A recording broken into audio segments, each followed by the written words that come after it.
Қоғамдық даму бөлімінің басшысы қызметіне Сейсенбиев Ерлан Мырзалыұлы тағайындалды. Жаңа тағайындау аудан әкімі Алмасбек Есмахановтың төрағалығымен өткен актив отырысында таныстырылды.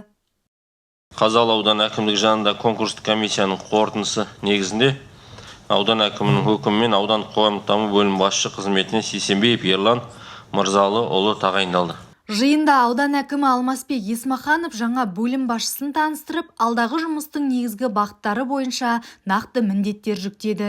Ерлан Мырзалыұлы қоғамдық ұйымдар, діни бірлестіктермен, саяси партиялармен және басқа да үкіметтік ұйымдармен іс-қимылда болуды, бұқаралық ақпарат құралдарының арқылы мемлекеттік ақпарат саясатын жетілдіріп, Қазақстан Республикасы Президенті үкіметінің, облыс әкімі және аудан әкімдігінің саясатын жергілікті жерде насихаттау шараларын жүргізуді, мемлекеттік жастар саясатын іске асыру, ниет санатында жастармен жұмысты күшейту, қоғамдық келісім мен этносаралық татулықты нығайту жөнінде кешенді шараларды қабылдауды, діни экстремизм, терроризмге қарсы шараларды ұйымдастыруды, гендерлік саясатты насихаттау және оны жүзеге асыруды, аудан көлемінде көрнекі ақпарат құралдарын орнатуға ұсыныстар беру, оларды бақылау, жаңартуды, аудан бойынша қоғам саяси ахуалды бақылауды және ықтимал әлеумет желі ошақтарын алдын алуды, әлеумет желілерге тұрақты бақылау жүргізуді және үйлестіруді қатаң тапсырамын. Құттықтау лебізін білдірген аудандық мәслихат депутаты Ерлан Сейсенбиевті жаңа қызметімен құттықтап,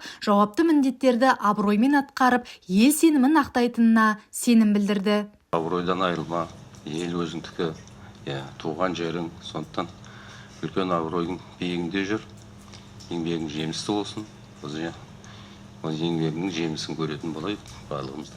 Ерлан Мырзалыұлы жоғары білімді маман, еңбек жолын аудармашы болып бастап, кейін бұқаралық ақпарат құралдары, облыстық және аудандық мемлекеттік органдарда, сондай-ақ қоғамдық даму саласында түрлі жауапты қызметтер атқарған.